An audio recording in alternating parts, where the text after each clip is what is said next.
in the physics that three type of stresses are there: shear stress, longitudinal stress, and hydraulic stress. Similarly, as I told, in human being also there are three stresses: acute stress, episodic, and chronic stresses.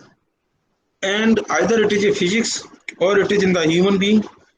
We told the stress follow a Hooke's law of physics, where there are few limits, and those are the proportionality limit, then elasticity limit, then maximum capacity limit, then ultimate tensile strength limit.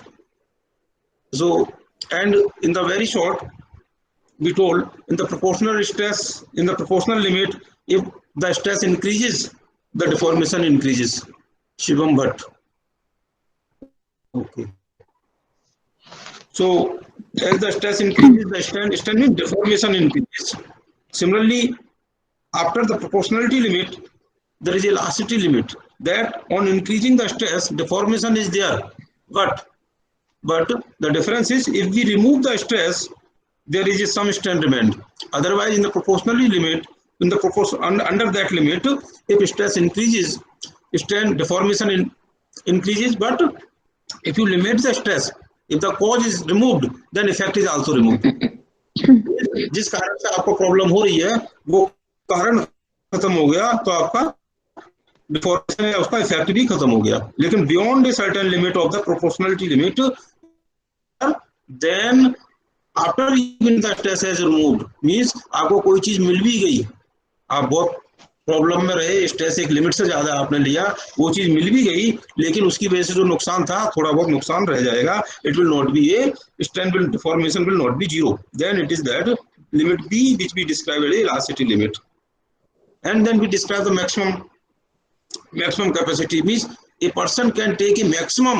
How much a maximum stress can be taken? Someone can take some stress, someone can, देखिए किसी पे होता है कि थोड़ी सी बात कह दी तो वो अनस्टेबल हो जाएगा, कोई बहुत सारी बातें हो जाती हैं, he has the toleration limit. तो उसकी कैपेसिटी मीन्स हर एक की अपनी अपनी एक कैपेसिटी होती है. जैसे कि फिजिक्स में भी आपने इसको एल्युमिनियम वायर है, उसकी अपनी कैपेसिटी है, वो इतने स्ट्रेस के बाद मैक्सिमम स्ट्रेस ले सकता है. ऐसे ही अगर आपका ब्रास है, आयरन है, हर एक का अपना अपना. ऐसे ह्यूमन बीइंग में एवरी ह्यूमन बीइंग है इट्स ओन मैक्सिमम लिमिट. कोई व्यक्ति थोड़ी सी बात पे स्ट्रेस में आ जाता है, कोई व्यक्ति मैक्सिमम बहुत सारी घटनाएं हो जाती हैं, फिर वो स्ट्रेस में आएगा. And after that there is a ultimate tensile strength. Then it means आपने स्ट्रेस अगर आपका कम भी हो गया, जैसे फिजिक्स में क्या था, अगर स्ट्रेस कम भी हो गया, अगर सॉरी मैं आपको एक वो दिखा दूं जो मैं था, हाँ ये था, this was the Hooke's law which I told. Even if the stress is removed, from here, then deformation continue. If the deformation continue, then after some time, even if the stress is not there, but the collapse will take place. Collapse means आपका ये wire यहाँ से टूट जाएगा. So in the human being, similarly as per the physics, in the human being, you see here under this, here there is the problem of the anxiety is there, as I told earlier. Here the problem of blood pressure, sugar, hypertension, acidity is there. Here you have to, because a limit means you will, even if the stress has removed, there is some deformation, but after that, after this B limit, you reaching into this condition, then देखिए, if you plot this here, if you remove the stress, then there will be some problem that here you have to be very hard. You have to take the help of the doctors, medical practitioner. But after that, your limit has been crossed. If the limit has been crossed, then you have to in the ICU. And if you are ICU, you may come back or may not come back. So it is a very difficult situation. We have a very important issue, and we have to take care of the stress. We cannot take के भाई stress सबको होता है, ये सोच कर नहीं चलना चाहिए. भाई स्ट्रेस तो सबको होता है, थोड़ा स्ट्रेस थोड़ा स्ट्रेस तो जरूरी है, ये लेकर नहीं चलना चाहिए, हमें स्ट्रेस को बहुत जल्दी हैंडल करना चाहिए.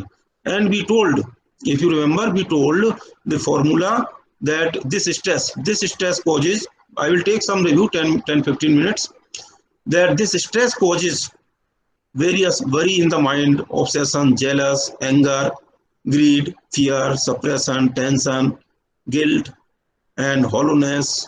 These things happen and they ultimately causes the different diseases which we described each separately. Because of one, some type of disease may happen, because of another type of disease may happen, and ultimately the various diseases may be uh, diabetes, schizophrenia, acidity, blood pressure, constipation, phlegm, paralysis, cancer, gas, thyroid. All these diseases are nothing but physical diseases, are nothing but psychosomatic diseases. Means, first of all, there are some psychological problems. Later on, if you don't take care, they reach to this problem. And if this problem reaches, then finally, what happens? Not only this problem not only causes your body, it not only affects your body, but it affects your personal progress. आपको exam देना है, अगर आप बीमार पड़ गए आप exam नहीं दे पाएंगे. आप जॉब पे जाते हैं, you cannot do better, your performance will be poor, your economy will be affected, your family will be, family में एक भी व्यक्ति बीमार पड़ता है, all family members affect. Your relations, if you are not healthy, if you are not wealthy, if you are not competent to discuss freely because of the psychological problem, then your relations will be affected. And if each one take care itself or not taking care of itself, then as a whole society for you, it will have the different values. So it is a very, we have to take care, or we should know these things, these illnesses, these sickness, these diseases can be measured with some medical instruments, but we as a psychologist, as a counselor, we should not wait for medical instrument to be taken and to observe what is the problem. But before that, we should be able to recognize what is the problem. And before any medical instruments, read your problem. Before that, you can read yourself, because it is very, very important also. And I told that in all these cases, where the mental stress is there, in all these cases, the speed of thoughts increases. Means आपका बहुत thought level, जो normally human being का जो thought pattern है, वो 20-25 thought पर minute उसके दिमाग में आते हैं, माइंड में आते हैं. लेकिन जब आपको प्रॉब्लम होता है तो बहुत जल्दी थॉट्स आते हैं, उनकी power, strength of the thought is very poor, आते हैं और जाते हैं, थॉट्स बहुत जल्दी आते जाते हैं, और उसमें स्ट्रेंथ नहीं होती तो you can not take a appropriate decision. जब आपका माइंड बहुत शांत होता है, क्वाइट होता है, पीसफुल होता है, तब आपका कम थॉट्स आएंगे, पावरफुल थॉट्स आएंगे, and you will be able to materialise दो थॉट्स. उन थॉट्स को आप पावरफुल हैं तो आपके एक्शन में आ पाएंगे, तो आप एक्शन में आ पाएंगे, then your action will be good. Otherwise you will not be, if you are in tension, you will not be, the number of thoughts are there, but you are not able to take the decision what to do or what not to do. ऐसे ही आप guilt में है, किसी बात को लेके आपने कुछ गलती किया, आप गिल्ट में चले गए, तो आपके अंदर आप डिसीजन लेने की, आपके पास थॉट्स आएंगे, वो डिसीजन लेने की पावर नहीं होगी. ऐसे ही बहुत सारी जो आपका फियर है, you will not be able to take appropriate decisions. तो इसके लिए मीन्स ये पता लग गया, in place of reaching to the doctors, medical practitioner, we should take care of our self, that if the thought speed is increased, then we have to take care what to do. Then we described one formula. Hello, are you listening me continuously? Yes sir. Okay. Yes sir. So then we described a formula that stress is because of the various desires. जैसे कहा गया है, आपने देखा होगा संस्कृत में, इच्छा मात्रम अवज्ञा, अविद्या, मीन्स इच्छा ही अविद्या है, इग्नोरेंस, आपकी जो इच्छाएं करते हैं उसी से सारी प्रॉब्लम आ रही है. तो इच्छाएं की बजाय आपको डायरेक्ट केवल इच्छा नहीं रहना चाहिए. If it is a vision, if it is A mission, if it is A target, and it is to be achievements what we want, then it is okay. इच्छा केवल आपका ड्रीम की तरह, केवल ड्रीम की तरह नहीं होना चाहिए. If the dreams are converted into, or if you are able to work on the dreams, means you are able to put your efforts, then they are not the dream, then they become the your vision and mission. They can be your will, they can be your targets of the life. And while even if the targets are there, you can have the good and high targets, high mission, but you should see your capabilities. And as I told, we have the different capabilities, and some desires are where we can't, only dreams where we can't put the efforts. Some desires from myself, these are two types of desires. Some desires from myself, some desires from just where we can't do anything, even if they are from me, कि भाई मैं ऐसा होता कि prime minister बन जाता. तो ये डिजायर हमारी हो गई, but we can't do in this. तो अपनी कैपेबिलिटी देखते हुए कुछ डिजायर जहाँ हम कुछ एफर्ट्स करना चाहिए या नहीं, तो ये कुछ डिजायर्स ऐसे हैं जिसको इग्नोर ही कर देना ठीक है. And some desires are expectation from family, relations, systems, natures, भगवान से आपकी एक्सपेक्टेशन. तो ये एक्सपेक्टेशन मीन्स इसको भी you should ignore, because you can't do. जैसे आपने कहा कोविड, कोरोना में ये हो जाए, चाइना के साथ ये हो जाए, कुछ लोग कहते हैं भाई चाइना में ये हो जाए तो अच्छा होता है. तो you can't do anything there. तो nature has to play its role, family has to play its role, system का अपना रोल है. So god is having its role. So you should not have the expect, because expectations are what? Expectations are the predicting the future behaviour. अगर आप किसी से expect कर रहे हैं, it means expectations are nothing but the predictions of the future behaviour of anyone, future behaviour of the nature, future behaviour of any individual, कि भाई ये व्यक्ति ऐसा बिहेव करेगा. दूसरा, तो ये अगर आपने किसी पर्टिकुलर पर्सन से, आप फैमिली मेंबर से आपने बिहेव कर रहे हैं, he should behave like this, but he may not be in particular set of mind and he may not behave as you think, then you will be again in stress. So you should have very less, or you should not have the expectation from other, but आपको अपने ऊपर भरोसा, क्योंकि कोई व्यक्ति कुछ भी कर सकता है, कह सकता है. आप यू नीड टू से, आप अपने बिहेवियर में आप किसी को कह सकते हैं कि भाई ऐसा काम करिए, लेकिन वो करेगा ही करेगा, ये आप गारंटी नहीं ले सकते. सो फॉर दैट, तो इसके लिए आप क्या कर सकते हैं, भाई इनको तो आपको करना ही चाहिए. You should accept all as they are, मतलब जो जैसा है वैसा आपको, नेचर जैसा है वैसा स्वीकार करना चाहिए, भगवान जैसा है वैसा स्वीकार करना चाहिए, सिस्टम जैसा है वो वैसा, because you can't change the system. अगर आप सिस्टम में कुछ कर सकते हैं, then okay, then it will come here, then it will come here. Otherwise relations में कोई व्यक्ति को, देखिए, फोर्सफुली किसी को चेंज नहीं कर सकते. You can only the play your role, you can request, but forcibly you could not change. So you should have the less expectations from all these. So you should accept all as they are. Play your role, let others play their role. जैसे आप कहते हैं ना, दूसरा व्यक्ति कोई गुस्सा कर रहा है, तो भाई वो तो कर रहा है, उसे वो अपना, उसका रोल है गुस्सा करना, उसका रोल है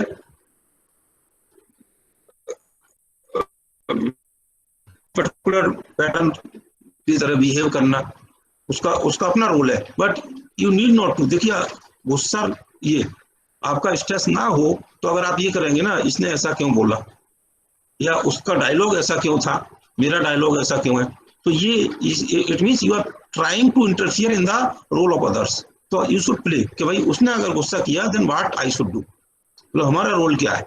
अगर आपको सोचा आपका रोल गुस्सा करना है, उसने गुस्सा किया और आपका रोल भी गुस्सा करना है, तो फिर देन इसका मतलब आपने ठीक से समझा नहीं, तो ये आपका स्ट्रेस होना शुरू हो जाएगा. So you should understand your role, take it easy. दुनिया कैसी है ऐसे ही रहेगी. आप you can not change the world.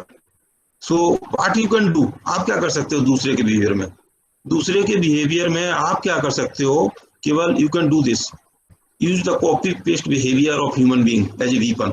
Weapon की तरह आप इसे यूज कर सकते हैं. मतलब क्या है, देखिए, अगर आपने रियलाइज किया होगा, अगर आप किसी को भी देख के, आप प्रैक्टिकल करके देख लें, अगर आप किसी की तरफ मुस्कुराइए, देन व्हाट विल हैपन, वो भी आपकी तरफ मुस्कुराएगा। अगर आप उसको if you roar any one, अगर आप उसको घूरेंगे तो वो भी आपकी तरफ घूरना शुरू हो जाएगा। आप भी ट्राई करके देख लें, आप बस में, ट्रेन में, कहीं भी सफर कर रहे हो, रिलेशंस में, जैसा आप बिहेव करेंगे वैसा ही वो करना शुरू कर देगा। So this is the behaviour of the human being. तो you should not be the victim of that. मतलब जैसे किसी ने आपकी तरफ गुस्सा करके देखा और आप भी उसे गुस्सा करके देख रहे हैं, इसका मतलब you are the victim of others weapon. उसके जो हथियार था उसका आप शिकार बन रही है। क्योंकि अगर किसी ने आपको मुस्कुरा के देखा तो आप भी मुस्कुरा रहे हैं, इसका मतलब क्या हुआ, you are not using your weapon. तो आपको इस एटीट्यूड के, ह्यूमन बिहेवियर को आप यूज करिए, that you play your role. अगर आदमी, दूसरा आदमी गुस्सा कर रहा है, then you try to smile, you try to give a beautiful smile, then you see what happens। अगर एकदम से गुस्सा शांत नहीं हुआ, लेकिन कुछ ना कुछ उस पर असर जरूर पड़ेगा। So you can use this as a weapon and you see there will be a lot of change and it will cause here to reduce the stress, because your desire is, you have controlled the part of this desire. Capability, I told what are the various capabilities, this, because while desiring, while you have the desire, or while you fixing the vision and mission, we should understand what are our capabilities। and capabilities means what is the post, our post, जो हमारी capability है, what is our powers, what are our possessions, what are our physical strength, what is our financial strength, and some things which comes। बहुत सारी चीजें आपको जो parts में मिली है, जो दूसरों को नहीं मिलती है, हर एक की अपनी अपनी चीजें हैं, वो आपकी कैपेबिलिटीज हैं। तो उसके अकॉर्डिंगली आप अपना डिजायर सेट करें। इनर स्ट्रेंथ भी told, resilience means your inner strength. आपका आईक्यू लेवल क्या है, एसक्यू लेवल क्या है, ईक्यू लेवल क्या है, this also we will describe. And what are the various powers, power to withdraw, power to let go, power to face, power to tolerate, power to accept, power to discriminate, power to decide, power to bind up the things. ये आपका inner strength है, resilience है। इसको आपको कैसे बढ़ाना है, इस पर फोकस करेंगे। If you have the focus over this, your stress will be reduced. Then इसको आप कैसे बढ़ाएं, इसी के लिए कुछ पॉइंट्स हमने लिखे हैं। देखिए, रिलेशनशिप विद द सेल्फ, आप अपने साथ रिलेशंस डेवलप करें। मतलब क्या हुआ, बहुत बार आप क्या करते हैं, आप क्या कहते हैं, आई don't have the time for me, हमारे पास अपने लिए टाइम नहीं है। जैसे आपसे कहें मॉर्निंग में you have develop a good routine, तो आपके पास टाइम ही नहीं है अपना रूटीन ध्यान रखने के लिए, या to take care of my health, to take care of my mind, कि आप थोड़ा शांति से बैठे, आपके टाइम ही नहीं है। तो बहुत बार आपके पास अपने लिए टाइम नहीं होता। So you have to give the time your self. And relationship with the self, what is the meaning of the relation, what do you understand by the relationship of the self? अपने आप से relationship का क्या मतलब समझते हैं आप? Is anybody will tell? कोई बताएगा, इस पे शेयर करेगा? What do you understand by the relationship of the self?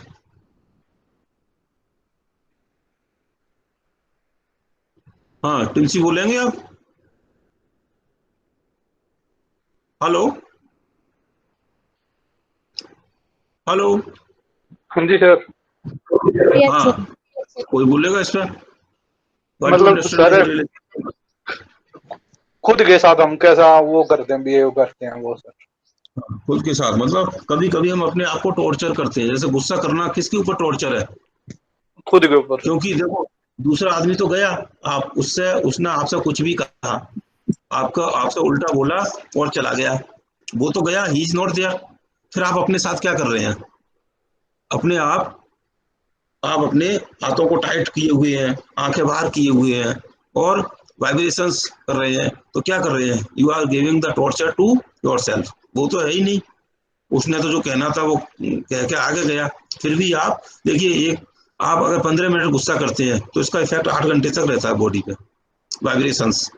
तो व्यक्ति तो 2 मिनट में गया, कहने के बाद और जाने के बाद उसका इफेक्ट आपके पास 2 घंटे 4 घंटे तक रह गया, तो ये आपने अपने ऊपर टॉर्चर किया, बार बार वही चीजें सोच के आपने अपना सॉल्यूशन नहीं ढूंढा।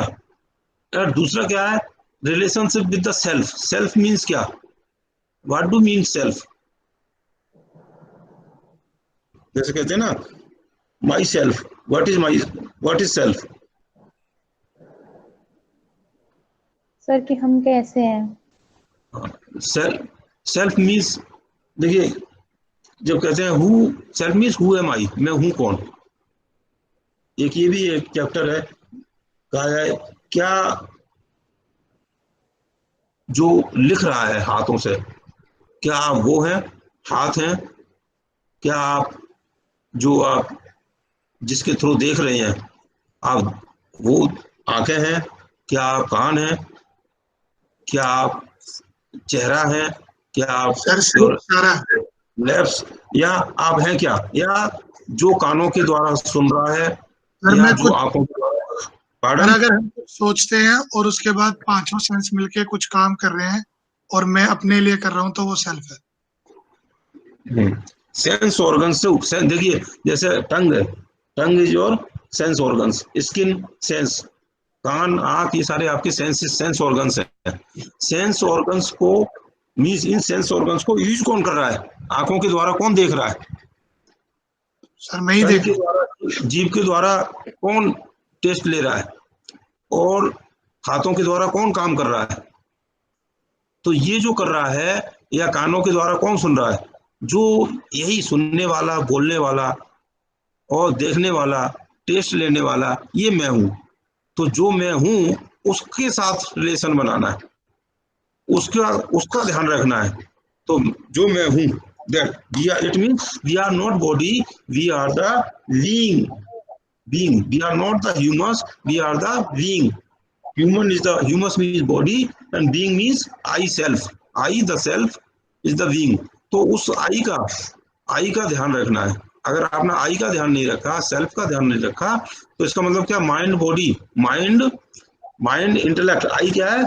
I is the mind, I is the intellect and I is the और संस्कार, मन बुद्धि संस्कार ही I है, मैं हूं। उसका ध्यान रखना है। अगर आपने उसका ध्यान नहीं रखा तो वो बॉडी का ध्यान नहीं रखेगा, सेंस ऑर्गन्स का ध्यान नहीं रखेगा, सेंस ऑर्गन्स फिर आपका बॉडी का ध्यान नहीं रखेगा। इसलिए हमें इसका ध्यान रखना है। Relationship with the self, relationship पे डिटेल में फिर डिस्क्राइब करेंगे, बट एनीवे देखिए, to increase your inner strength, these are the few points which we have written, that understand that there is a choice at every stage। मतलब हम बहुत बार सोचते हैं क्या करूं, अब तो मेरे पास कोई चॉइस ही नहीं है। बहुत बार क्या होता है, कोई बच्चा 10th में फेल हो गया, दोस्तों मेरे पास कोई चॉइस ही नहीं है। 10th में जो बच्चे फेल होते हैं, आपने सुना होगा जब भी रिजल्ट आता है CBSE का या किसी बोर्ड का, तो 1-2 सुसाइड कर लेता है, बच्चा कर लेता है। वो क्या कहता है, भाई I don't have a choice, I don't have a courage to face my parents, और I don't have a courage to face my society. तो वो कहता है and I don't have a choice, उसके बाद कोई चॉइस ही नहीं।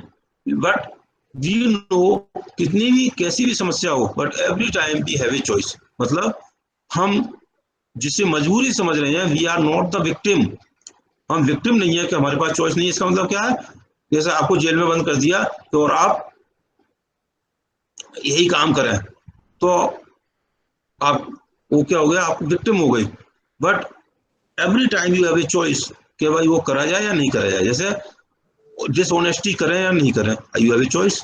या आप कहेंगे भाई मैं तो एग्जाम में फेल, मुझे कोई क्वेश्चन नहीं आ रहा था, इसलिए मेरे पास कोई चॉइस ही नहीं था आगे वाले स्टूडेंट्स का नकल मारने की अलावा, कह सकते हैं। But it is not the choice. आपका चॉइस है कि आप ऑनेस्ट रहें या नहीं रहें, मीन्स यू चूज वेदर हमें पास होना है या फेल होना है, और ऑनेस्ट रहना है या नकल करके पास होना है। आपको देखो, सबको पता है कि लॉन्ग टर्म में ये चीजें काम नहीं करती हैं कि आपने नकल करके पास किए, काम नहीं आएगा। लेकिन आप टेम्परेरी सोचते हैं कि आई don't have a choice, but you have a choice at every stage. क्योंकि जो डिसीजन आप आज ये ले रहे हैं कि आई डोंट हैव ए चॉइस ऐसा कह के, फ्यूचर में उसका रिजल्ट आने वाला है, तब आप कहेंगे I don't have a choice. तो इसलिए you should in the present also we should take care of this power that I have always some choice. Control your thoughts speed, इसे कैसे करें? जैसे आपको बताया था, सभी समस्याएं जो आपकी थी, आपने देखा all the problem which be there, it was this causes to increase the thought की स्पीड हमारी बढ़ जाती है। मीन्स आपकी 20-25 की जगह 30-40, 40-50, 50-60, if the number of thoughts per second per minute is coming 50-60, तो आप क्या हुआ, साइकोलॉजिकल प्रॉब्लम्स में आ गए और you have to report to the mental hospital. 50 या 60-60 से ऊपर अगर जाते हैं, so it means we have to reduce, but we don't know how to reduce, but we will see what to do this, how to reduce the speed of the thoughts, we will see. Then how to improve the inner strength, take a good sleep. देखिए, अगर आप बहुत बार क्या होता है, आप 8-10 घंटे पड़े हुए हैं बेड पे, लेकिन आपको अच्छी नींद नहीं आ रही, तो इट मीन्स इसका मतलब क्या हुआ, अगर आपको अच्छी नींद नहीं आ रही तो आपका ये गुड स्लीप नहीं है, गुड स्लीप नहीं है। बिकॉज देखिए, वी से the biggest gift of the God, the biggest gift of the God is the sleeping. देखिए, अगर आप 1 दिन या 2 दिन नहीं सोए तो आप देखिए आपकी क्या हालत हो जाती है। कितने दिन नहीं सो सकते हैं आप लगातार? कितने दिन नहीं सो सकते हैं? अगर आपको कहा जाए आप नींद नहीं लें, स्लीपिंग नहीं लें, बेड पर नहीं जाएं, तो कितना दिन ऐसा कर सकते हैं अभिषेक?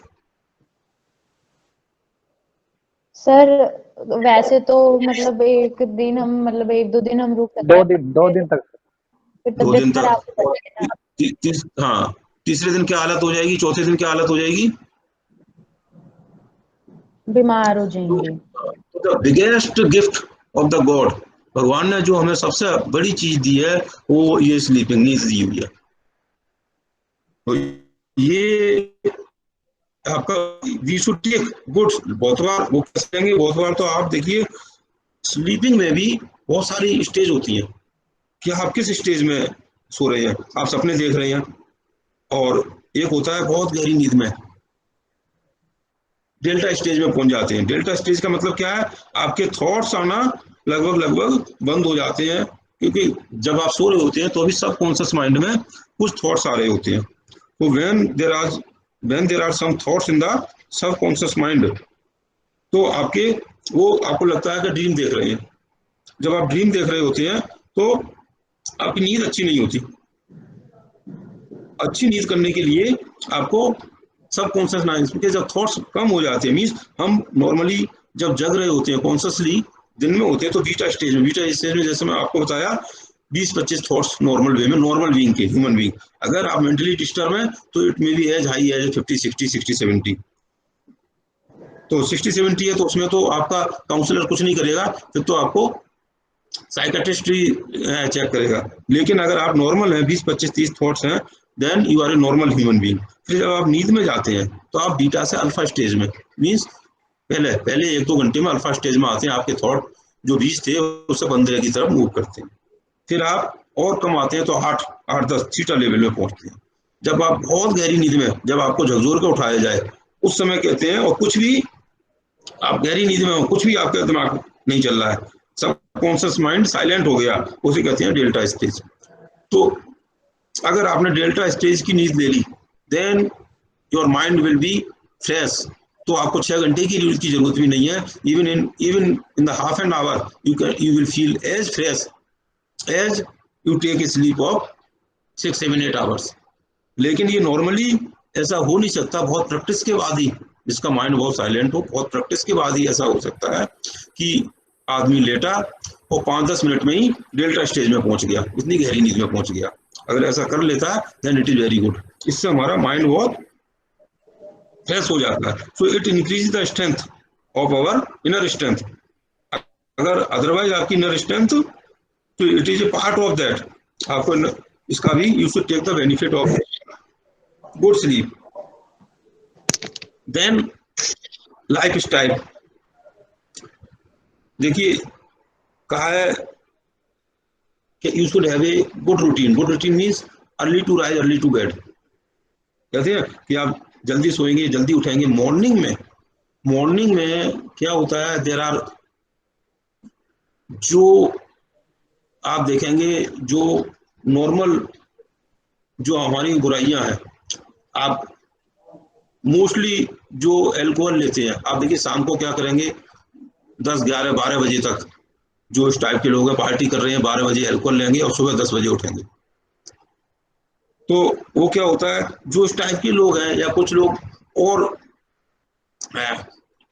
जो पॉजिटिव काम में इन्वॉल्व नहीं है, चोर है या जो रोवर्स हैं, तो आपको क्या है, वो सड़कों पे जा रहे हैं, लूटपाट कर रहे हैं, रात में निकलते हैं। रात में निकलते मतलब जो बैड जो सोल्स है वो रात में एक्टिव हो रहे हैं। तो उस समय जो वाइब्रेशन है, I will just describe everything, every material has its own vibration. जैसे हमने आपको मैकेनिकल सिस्टम जब पढ़ाया था, तो every system, mechanical system and every its component has its own vibration. Similarly, every human being, every thought has its own vibration. Every electrical system has its own vibration. जिस तरह material का अपना vibration होता है, ऐसे ही being का एक अपना वाइब्रेशन, हर एक थॉट का एक अपना वाइब्रेशन होता है। जैसा थॉट होगा वैसे ही आपका वाइब्रेशन होगा। तो ये नॉर्मली क्या है, शाम के टाइम पे रात के 10, 11, 12 बजे तक ऐसे ही लोग निकलते हैं कि जहां आपका बैड एनर्जी फ्लो हो रही है, बैड वाइब्रेशंस फ्लो हो रहे हैं। तो उस समय if you take the sleep, और ये लोग 10 बजे तक सोते रहते हैं, तो उस समय जब ये सब सो रहे हैं, मीन्स जो ये बैड वाइब्रेशन जब साइलेंट है, सब सो रहे हैं, उस समय अगर आप मॉर्निंग में 4 बजे उठ जाएंगे, देन देखिए मुश्किल में शुरू में ये मुश्किल जरूर होगा, बहुत मुश्किल होगा, but what will happen later on after few days means if you practice for 21 days, then you will feel कि आपका माइंड बहुत तेजी से वर्क कर रहा है, क्योंकि जो नेगेटिविटी थी वाइब्रेशंस में, एटमॉस्फेयर में, वो नेगेटिविटी नहीं है। अच्छा, लाइफ स्टाइल करें क्या, मॉर्निंग में क्या करें, इवनिंग में क्या करें, ईटिंग हैबिट्स क्या हो, ये सब लाइफ स्टाइल का पार्ट्स है। अगर हम हैबिट्स की बात करें, देखिए if you see the lion जिंदा एनिमल का फ्लैश खाता है। अगर आप उसे मरे हुए का जानवर का देंगे, then Mohit Garg has left.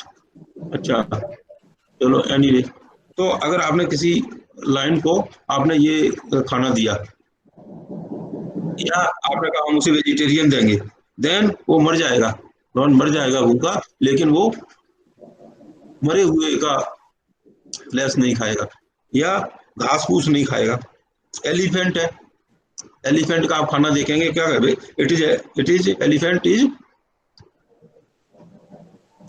Elephant क्या खाता है, वेजिटेरियन होता है। तो वो वेजिटेरियन है। आप उसे कुछ भी किसी का भी फ्लैश खिलाएंगे, कोई भी मीट खिलाएंगे, मुर्गा खिलाएंगे, वो नहीं खाएगा एलिफेंट। मतलब if it is not available, वो पड़ा रहेगा लेकिन खाएगा नहीं। ऐसे ही मीन्स हर व्यक्ति को अपनी हैबिट्स के बारे में उसे पता है, उसके लिए क्या अच्छा है क्या नहीं पता है, क्या अच्छा है क्या नहीं है, और आप कितना भी कोशिश करें वो नहीं खाएगा। मीन्स अब जैसे मंकी है, मंकी को आप देखिए बनाना फेंकें, बनाना डालेंगे और दूसरी तरफ कोई दूसरा फूड डालेंगे, या आप ककड़ी डालेंगे, तो बनाना और ककड़ी की तरफ जाएगा, बजाय इसके आप कोई नॉर्मल ब्रेड, आप अगर ब्रेड डाल दिया या आपने को बर्गर डाला, उसकी तरफ नहीं जाएगा। मीन्स हर एक एनिमल को ये पता है कि भाई उसके लिए क्या अच्छा है क्या नहीं, और वो जो उसके लिए बना है वो वही खाता है। तभी आप देखिए they have the good health. लेकिन ह्यूमन बीइंग एक ऐसा है जो उसके लिए बना है वो नहीं खाता, जो नहीं बना है उसके लिए खाता है। मीन्स क्या है, ह्यूमन बीइंग का जो आपका इंटेस्टाइन देखेंगे, इंटेस्टाइन कि भाई उसका लेंथ, इंटेस्टाइन का जो लेंथ है ह्यूमन बीइंग का इस तरह है कि आप वेजिटेरियन के लिए यूजफुल है कि the length of intestine is very large, so that जब आपका फूड जाता है then it sufficiently take the time to digest. लेकिन ह्यूमन बीइंग क्या करेगा, वो मीट खाना शुरू कर दिया, उससे क्या हो रहा है, अब धीमे धीमे जो नेचर ने, गॉड ने जो उसका लेंथ बनाया था वो धीमे धीमे कम होता जा रहा है। क्योंकि उसे उसकी जरूरत ही नहीं है, जरूरत नहीं है। तो फिर इसका मतलब उसने जो ऐसी हैबिट्स पाली हुई हैं जो नेचर के अगेंस्ट हैं और उसके खुद के अगेंस्ट हैं। तो ये सब चीजें करने से हमारी जो है स्ट्रेंथ, जब आप इनर स्ट्रेंथ कम हो जाती है तभी आप दूसरे के प्रेशर में आकर तो ये अल्कोहल लो तो आप लेना शुरू कर देंगे, या आप स्मोकिंग करें तो करना शुरू कर देंगे। अगर आपकी इनर स्ट्रेंथ मीन्स अगर आपने अपनी हैबिट्स को कंप्रोमाइज नहीं किया, आपने कहा नहीं I know what is good for me, what is not good for me, तो आप कंप्रोमाइज नहीं करते हैं, इसका मतलब यू रिमेन इंटैक्ट, तो आपकी इनर स्ट्रेंथ बनी रहेगी। अदरवाइज इनर स्ट्रेंथ आपकी वीक हो रही है। देन हमने आपको बताया हाउ टू बी, कैसे हो इस बात पे ज्यादा फोकस करें। हाउ टू डू पे तो है ही कि क्या करें, but how to be means be का मतलब क्या है, हमें पीसफुल रहना है, पावरफुल बनना है, प्योर रहना है, लवफुल रहना है, हैप्पी रहना है, नॉलेजेबल रहना है, ब्लिसफुल रहना है, ये जो हमारी सेल्फ सेटिस्फाइड रहना है, कंटेंटेड रहना है। तो दीज आर द बीइंग, हमें क्या कैसा रहना है, क्या करना है उसकी बजाय कैसा रहना। अगर आप देखिए कूल रहेंगे, अगर आपने कहा our original quality is to be the cool, अब कोई व्यक्ति गुस्सा कर रहा है और आपकी और original quality is to be cool, आप कूल रहते हैं तो उसका गुस्सा बहुत जल्दी शांत हो जाएगा। गुस्सा शांत हो जाएगा तो क्या होगा, आपकी स्ट्रेंथ बढ़ गई, उसकी पावर वीक हो गई, और आपका even your boss is there, जब आपको गुस्सा कर रहा है और बहुत देर तक शांत रहते हैं, बहुत देर तक क्या हमेशा ही शांत रहते हैं, तो धीमे धीमे वो अपना गुस्सा, आप भी टेम्परेरी मूड में आ गए तो उसका गुस्सा और बढ़ जाएगा। या फैमिली में आपके पेरेंट्स हैं, आप शांत रहते हैं और पेरेंट्स गुस्सा कर रहे हैं तो धीमे धीमे उनका गुस्सा खत्म हो जाएगा। आपने काउंटर रिएक्ट किया, देन गुस्सा वो शांत नहीं होगा और that will again be problem for you. So it means we have to focus how to be, not what to do. What to do is second, before that is how to be. Then we have to recognize the power of mind. मतलब क्या है कि power of mind, कि हमें ये पहचानना है कि हमारी शक्ति, क्योंकि जैसे हमने कहा व्हाट आई एम, मैं हूं क्या, हमें इनर स्ट्रेंथ किसकी बढ़ानी है, to reduce the stress, inner strength किसकी बढ़ानी है। स्ट्रेस देखिए body is very one factor, कि अगर आपके पास स्ट्रांग है, if you have a strong enough, आपके पास भीम की बॉडी है और छोटा सा बच्चा आएगा अगर आपको मारने लग जाए तो ठीक है, लेकिन किसी ने सब तो आप क्या कर लेंगे, आप उसको वियर कर लेंगे। लेकिन अगर नॉर्मली क्या होता है लाइफ में, डे टू डे लाइफ में शब्दों के बाहर चलते हैं, कोई कुछ कह रहा है, कोई भी कमेंट कर रहा है, कोई आपके ऊपर आपकी बुराई कर रहा है, कोई आपके ऊपर ब्लेम लगा रहा है, कोई आपके ऊपर कमियां ढूंढ रहा है, तो ये आपके जो शब्दों के बाण हैं जो आपके ऊपर आ रहे हैं, फेंके जा रहे हैं, उससे आप हिल जाते हैं। तो हमें अपना जो स्ट्रेंथ बढ़ाना है वो कहाँ पे, किसके ऊपर शब्दों के बाण फेंके जा रहे हैं, बॉडी के अंदर ऊपर, या आपके किसके ऊपर फेंके जा रहे हैं, किसकी इंसल्ट की जा रही है। अगर आपके ऊपर कोई ब्लेम कर रहा है, आपके ऊपर कोई तोहमत लगा रहा है, या आपके अंदर कमियां ढूंढ रहा है, तो किसमें, क्या आपकी बॉडी के ऊपर है या आपके ऊपर अटैक हो रहा है। सेल्फ रेस्पेक्ट, सेल्फ के ऊपर हो रहा है ना ये। कौन हर्ट होता है, या किसे गुस्सा आती है, मैं हर्ट होता हूं, मैं गुस्सा करता हूं, इसका मतलब हु इज सिटिंग इनसाइड, जो आंखों से देख रहा है, जो मुंह से बोल रहा है, उसका कि भाई तुम तो ऐसे ही हो, तुम तो झूठ बोलते रहते हो, ऐसे है ना, ये स्टेटमेंट आया भाई तो आपके ऊपर तोहमत लगा दी कि आप झूठ बोलते रहते हो, आपका तो नेचर ही स्वभाव ऐसा है। तो हमारा मतलब इनर स्ट्रेंथ जो बढ़ाना है वो किसका बढ़ाना है, सेल्फ का। और सेल्फ कौन है, मन बुद्धि संस्कार। मेरा मन, जब मैं सोच रहा